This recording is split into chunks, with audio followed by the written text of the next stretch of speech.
So we've decided to do our presentation on the water crisis on reserves here in Canada. And just before I begin, I'd like to acknowledge that we're on Treaty 6 territory in the homeland of the Métis. We pay our respects to the First Nations and Métis ancestors of this place, and we reaffirm our relationship with one another. We've decided to start our presentation with a few statistics that we found from news media outlets that have been covering this issue for a long period of time. We thought this would be an important way to start our presentation, as some people may not know how serious this issue actually is. So in May of 2018, there were over 174 water boil advisories or do not consume advisories across Canada. Some of these have been in effect for over a decade. 73% of reserve water systems are at high or medium risk of water contamination. There are two examples of racism that are at play here related to this issue we're touching on. The first is the most obvious, and it's institutional racism. Institutional racism is defined as a systematic distribution of resources, power, and opportunity in our society to benefit the people who are white and to the exclusion of people of color. The government is obviously refusing to address this fixable issue for Indigenous communities, while this issue would not have gone on for this long in other communities of non-Indigenous occupants. The second type of racism involved is environmental racism. This is a fairly new term. Environmental racism is defined as populated areas of people of color, minorities, or families of low socioeconomic status that are burdened with a disproportionate number of hazards, including toxic waste facilities, garbage dumps, or other sources of environmental pollution that impacts their overall quality of life. So this is obviously a violation of basic human rights, as in July 2010, the UN declared that clean water and sanitation is a basic human right, and they acknowledge that they are essential to the health and development of each person. Now I'll discuss the case of the community in Ontario known as the Neskantaga Reserve. This community is a northern remote Oji Cree First Nations reserve that is about 271 kilometers away from Thunder Bay. This community has suffered through a nearly 25-year-old water boil advisory, which has been recorded as one of Canada's longest-standing advisories to date. In August of 2019, the primary school on the reserve was ordered to shut down due to the lack of access to drinking water, and over 100 people were flown to Thunder Bay for emergency evacuation from the community. They've also had multiple members report illnesses such as headaches, skin infections, by drinking or bathing in the unclean water. There have been multiple attempts to implement water treatment plants in order to fully fix this issue, but as of today, there's still people who have not been flown out of this reserve who must boil their water before bathing, consuming, or using their water in any other way. We thought this was an important case to bring to everyone's attention, as it's unacceptable for a community to be suffering for over 25 years with no safe water. It's also important to think about how quick water boil advisories are fixed within cities or urban areas. These concerns probably last us about an hour, maybe even extreme cases they'll last for a day, so why should it be any different for reserves across the country? So obviously, why is this an issue? There are two examples of racism that are at play here related to this issue we're touching on. The first is the most obvious, and it's institutional racism. Institutional racism is defined as a systematic distribution of resources, power, and opportunity in our society to benefit the people who are white and to the exclusion of people of color. The government is obviously refusing to address this fixable issue for Indigenous communities, while this issue would not have gone on for this long in other communities of non-Indigenous occupants. The second type of racism involved is environmental racism. This is a fairly new term. Environmental racism is defined as populated areas of people of color, minorities, or families of low socioeconomic status that are burdened with a disproportionate number of hazards, including toxic waste facilities, garbage dumps, or other sources of environmental pollution that impacts their overall quality of life. So this is obviously a violation of basic human rights, as in July 2010, the UN declared that clean water and sanitation is a basic human right, and they acknowledge that they are essential to the health and development of each person. So finally, I'll talk about what role social workers have in this issue.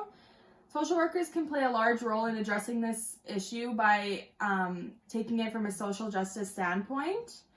We can take the responsibility of educating the public on this issue and also educating those who are involved and how this can be addressed and fixed in the most appropriate and effective ways. Second thing that goes hand in hand with social justice is being an effective ally. Social workers can work with Indigenous communities by promoting self-determination in those communities that are being directly impacted. Also, I have listed here following our code of ethics and our guidelines for ethical practices when working with clients. Remembering these guidelines, we'll be able to handle these sensitive issues with the utmost care and consideration for Indigenous communities in their everyday life. Finally, we can consider the Truth and Reconciliation's 94 calls to action that were released in 2015. Specifically, we can look at number 43, which states, "We call upon the federal, provincial, territorial, and municipal governments to fully adopt and implement the United Nations Declarations on the Right of Indigenous Peoples as the framework for reconciliation." Now we're going to move on to gaps in service. There are a few gaps in service regarding the water crisis on reserves. Without a doubt, funding and allocation of resources is unequal. Water crisis did not happen to this degree to any other population in Canada. The federal government is in charge of funding water systems on reserves through Indigenous Services Canada. Although there is no consistency to how water problems are dealt with from reserve to reserve, nor are there binding regulations on water regularity. Health Canada is responsible for water monitoring. The Liberal government promised to end all long-term drinking water advisories on First Nation reserves by March 2021. A promised budget in 2016 of $1.8 billion over 5 years to fix and maintain, an additional $141.7 million over 5 years into Health Canada to improve the monitoring system of drinking water. There is also a gap and disparity in the human rights of Indigenous populations on reserves because the public and government are disregarding the water crisis as an unimportant issue. A large part of society is not listening to the needs of Indigenous people on reserves. Proactive measures and attention from the public and people in power for water crisis on reserves would help mend the gaps in service. For the most part, Canadian society is uneducated in regards to the extent of water crisis on reserves. Society lacks knowledge and awareness about the issue in general. They may know this issue is occurring, but not to the extent of which it is occurring at. The discrimination and unfair treatment towards Indigenous folks continues, which disadvantages and oppresses them even more. Consequently, Indigenous populations become fearful and afraid to speak about pressing concerns. The public is unaware of financial allocation by the government and the fact it is very unequal. The public is unaware of honoring treaties and respecting Indigenous title to land and water. They are also unaware of the historical root causes of the water crisis. Overall, society is unaware of the day-to-day occurrences Indigenous people on reserves have to hurdle over in order to survive. There are theories that can guide a way of thinking on the topic. A theory to describe water crisis is an anti-oppressive approach. The water crisis is an inequality in which we need to identify strategies and construct power in order to create equality. It aims to eliminate the production and reproduction of oppression. Also, a human rights lens can guide one's thinking. Simply having clean water is a fundamental right which needs to be met for all. Human rights should be at the forefront of decision-making. If considering the human rights of people on reserves, this issue needs advocating, consideration, and a solution. Advocating for clean and safe drinking water on reserves can help bring awareness and understanding to the concern. The greatest resource we have to address the water crisis in First Nations communities are the communities themselves. The role of social workers in this process is supporting one another. In many cases, single reserves can't be the exclusive focus for decision-making, but bigger groupings like tribal councils need to be involved. Social workers can help to bring all parties to the table and bring the issue to the attention of others.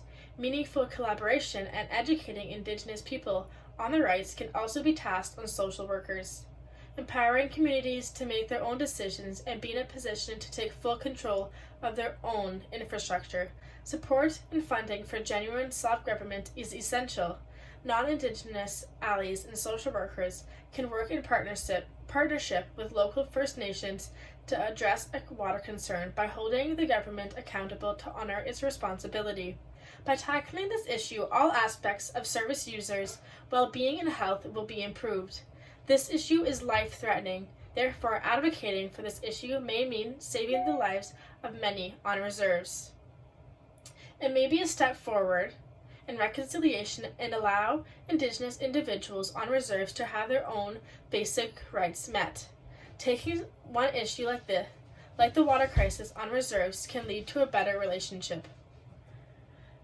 Lastly, we want to end off with a list of 46 First Nations reserves that are either on a boil water advisory or do not consume.